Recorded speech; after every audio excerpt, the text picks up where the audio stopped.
Okay, Ardor fans. You have your wish. Your favorite token is getting a mention on CoinDesk. Not, perhaps, for the reasons you want. But they do say all publicity is good publicity. So, there you have it.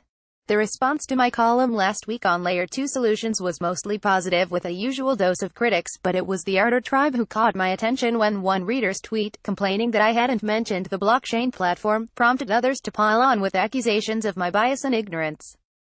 It got me thinking about how financial self-interest, which has always skewed people's perceptions of the media they consume, is being taken to a new level when crypto tokens are involved. I do believe blockchain technology and related ideas around prediction markets and reputation will one day help us sort through the free-for-all of competing truths that the social media age has produced.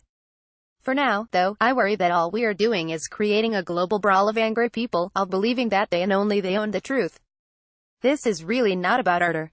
From what I can tell, Ardor's framework for enabling child chains makes an interesting contribution to the evolution of crypto technology. What this is about is how people invested in the multiple tokens attached to competing projects that similarly claim to be making some quantum leap in blockchain capability come to passionately believe that theirs is superior to everyone else's and deserves more prominence than it's getting.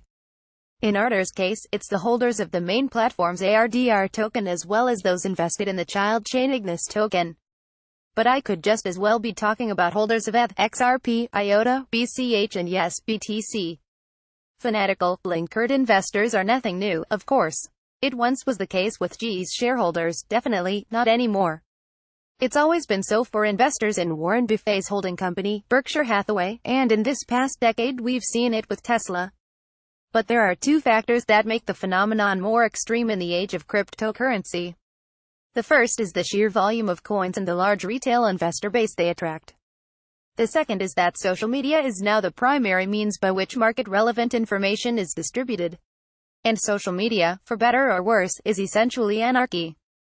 Combine these two and you end up with something worse than the troll armies that already cause such public angst around social media. You get monetized trolls. The scammiest way this plays out is with bots. Bailey Reutzel's great little survey of some classic spam bot moments in crypto Twitter shows how distorting the combination of crypto and social media can be. But there's also lots of human-led ugliness, anonymous trolls disrupting healthy dialogues with ad hominem attacks and coin-pumping tweets filling our news feeds.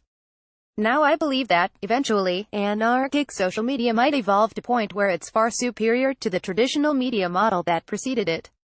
And, as I mentioned, blockchain-based proofs and skin in the game staking systems might one day help us sort through this mess.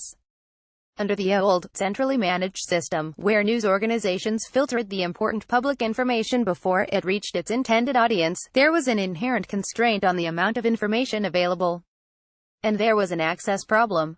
So, just as ICOs have shown how access to capital might be democratized, one could argue that social media has also created a potentially more democratized model of access to publishing systems. I say, potentially, because in many respects what has happened is we've shifted power from the old news establishment to a new form of media behemoth, the follower-rich celebrity, think Donald Trump, or Justin Bieber, however, with no viable, decentralized mechanism as yet for rewarding honesty and good behavior, or for processing information so that some kind of consensus can be formed around it, we're left with noise. Worse, there is a broken feedback loop in which metrics such as the market cap of a token or the followership of a social media account reinforce and confirm people's biases.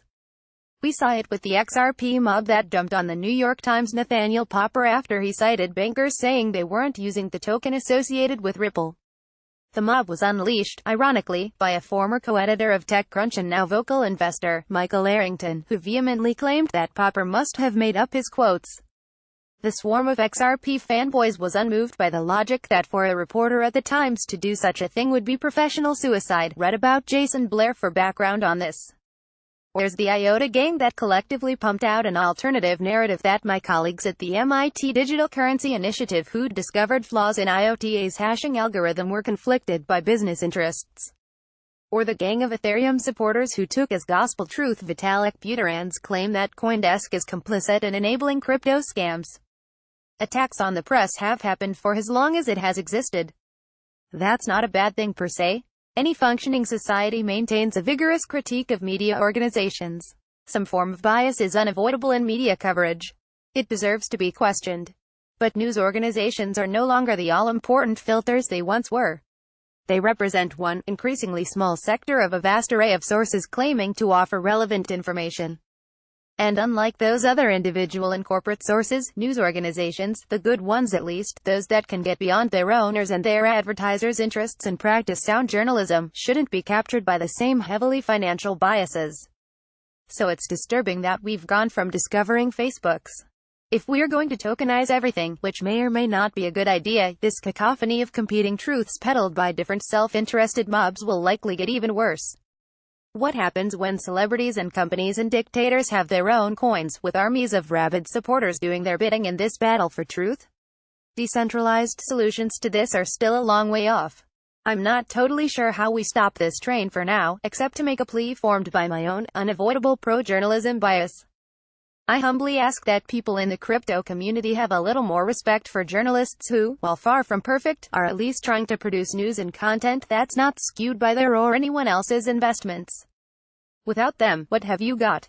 Burning statement image via Shutterstock. The leader in blockchain news, CoinDesk is a media outlet that strives for the highest journalistic standards and abides by a strict set of editorial policies. CoinDesk is an independent operating subsidiary of Digital Currency Group, which invests in cryptocurrencies and blockchain startups.